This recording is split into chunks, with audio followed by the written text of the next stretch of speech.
Pemirsa, Polda Metro Jaya memetakan sejumlah lokasi di Jakarta sebagai titik rawan kriminalitas. Guna mengurangi aksi kejahatan, Polda Metro Jaya membentuk tim pemburu begal. Aksi kejahatan khususnya begal kerap terjadi di ibu kota. Polda Metro Jaya mengungkap sejumlah wilayah rawan begal mulai dari Jenderal Ahmad Yani dan Jalan Perintis di Jakarta Pusat, Kebayoran Baru, Gandaria dan Patung Kuda di Jakarta Selatan hingga beberapa lokasi di Jakarta Barat, Jakarta Utara dan perbatasan Jakarta. Untuk meminimalisir angka kriminalitas, Polda Metro Jaya membentuk tim pemburu begal yang akan berpatroli selama 24 jam. Selain meningkatkan patroli, polisi juga meminta agar masyarakat aktif melaporkan aksi kejahatan melalui call center. Dan kepada jajaran Polisian Polda Metro Jaya untuk menindak tegas para pelaku kejahatan yang membahayakan jiwa masyarakat, bahkan membahayakan jiwa petugas kepolisian. Jangan ragu untuk melakukan tindakan tegas dan terukur. Tindakan tegas sebagai upaya pemberantasan kejahatan jalanan mulai diberlakukan. Dua pemuda yang jadi DPO dan kerap melakukan aksi begal, perampokan hingga pencurian dibekuk di kawasan Pasar Rebo, Jakarta Timur. Bahkan polisi harus bertindak tegas dengan melumpuhkan keduanya dengan timah panas.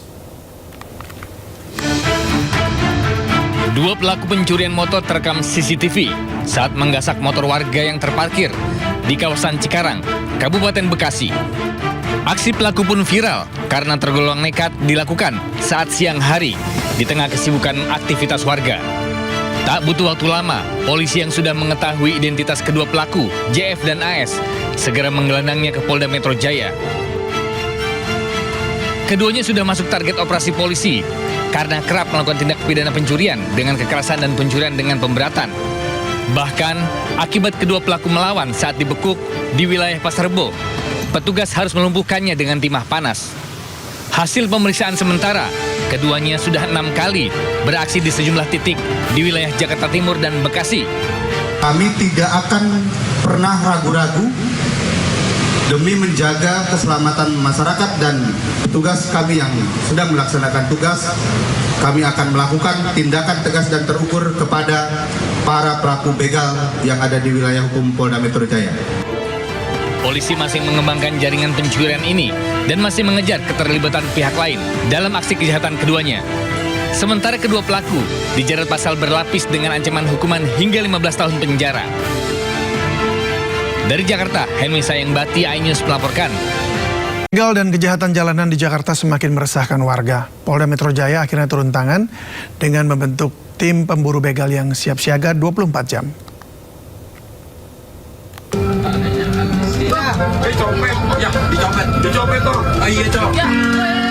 Asyik merekam bus telolet yang melintas, seorang bocah malah jadi korban jambret ponsel di Jalan Pahlawan Rempoha, Tangerang Selatan, Banten. Pelaku yang mengenakan helm ojol tiba-tiba merampas ponsel korban yang tengah digunakan. Panik, ponselnya dirampas. Korban sempat mengejar pelaku namun sia-sia. Sementara sejumlah penumpang bus yang melihat kejadian ini hanya bisa berteriak serta menyalakan klakson untuk mengundang perhatian warga. Usai kejadian, bersama orang tuanya korban melapor ke polisi. Ada satu unit handphone merek Oppo, dan di dalam satu handphone ada voucher game sebesar 500.000. Polisi mengingatkan dan meminta orang tua untuk selalu mengawasi anaknya dengan tidak menggunakan ponsel serta menggunakan sepeda listrik di jalan raya. Saat ini polisi juga masih mengejar pelaku. Dari Tangerang Selatan, Banten, Nunung Purnomo, iNews melaporkan. Pemirsa, pembacaan tuntutan terhadap 4 anggota TNI yang terlibat kasus penyiraman air keras terhadap aktivis Kontras Andri Yunus batal dilakukan pada hari ini. Maka sidang tuntutan yang seharusnya digelar hari ini ditunda karena auditor mengajukan 2 ahli, yakni dokter spesialis bedah plastik dan dokter spesialis mata dari RSCM yang merawat Andri. Dalam sidang akhirnya disepakati ahli dari kubu penasihat hukum akan dihadirkan pada Selasa 2 Juni. Sementara pembacaan tuntutan dijadwalkan pada Rabu 3 Juni nanti.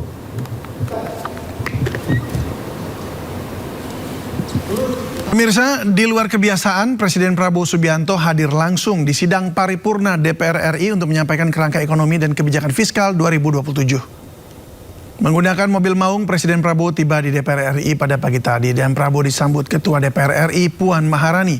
Juga turut hadir anggota Kabinet Merah Putih, Kepala Badan dan Ketua Umum Parpol. Kedatangan Prabowo di sidang paripurna penyampaian kerangka ekonomi merupakan pertama kalinya karena biasanya agenda tersebut disampaikan Menteri Keuangan. Dalam sidang paripurna, Prabowo membacakan sendiri kerangka ekonomi dan kebijakan fiskal APBN 2027. Dalam pidatonya, Prabowo menyebut kehadirannya untuk memberikan keyakinan kepada publik terkait kondisi ekonomi Indonesia.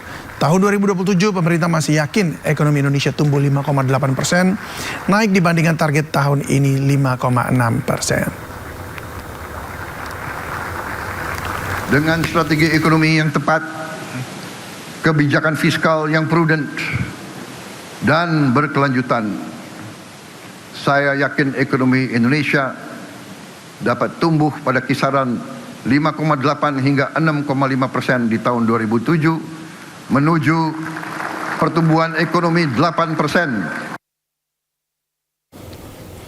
Dalam sidang paripurna DPR RI, Presiden Prabowo Subianto mengumumkan diterbitkannya peraturan pemerintah tentang tata kelola ekspor komoditas sumber daya alam. PP ini mengatur bahwa ekspor komoditas sumber daya alam Indonesia harus melalui BUMN selaku pengekspor tunggal.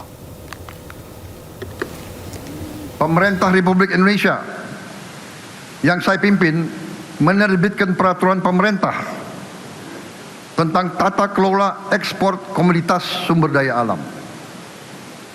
Penerbitan peraturan pemerintah ini adalah langkah strategis untuk memperkuat tata kelola ekspor komoditas sumber daya alam kita. Penjualan semua hasil sumber daya alam kita mulai dengan minyak kelapa sawit, batu bara dan paduan besi, ferroalloys. Kita wajibkan harus dilakukan penjualannya melalui BUMN yang ditunjuk oleh pemerintah Republik Indonesia sebagai pengekspor tunggal. Dalam artian hasil dari setiap penjualan ekspor akan diteruskan oleh BUMN yang ditunjuk oleh pemerintah kepada pelaku usaha pengelola kegiatan tersebut. Ini bisa dikatakan sebagai marketing facility. Tujuan utama kebijakan ini adalah memperkuat pengawasan dan monitoring serta memberantas praktek kurang bayar, under invoicing, praktek pemindahan harga, transfer pricing, dan pelarian devisa hasil ekspor. Saudara-saudara sekalian, kebijakan ini akan optimalkan penerimaan pajak dan penerimaan negara atas pengelolaan dan penjualan sumber daya alam kita. Dengan kebijakan ini, kita berharap bahwa penerimaan kita bisa seperti Meksiko, seperti Filipina, seperti negara-negara tetangga kita. Kita tidak mau penerimaan kita paling rendah karena kita tidak berani mengelola milik kita sendiri. Gak sempat baca? Dengerin aja. Klik icon text to speech, gak pakai ribet di okezone.com.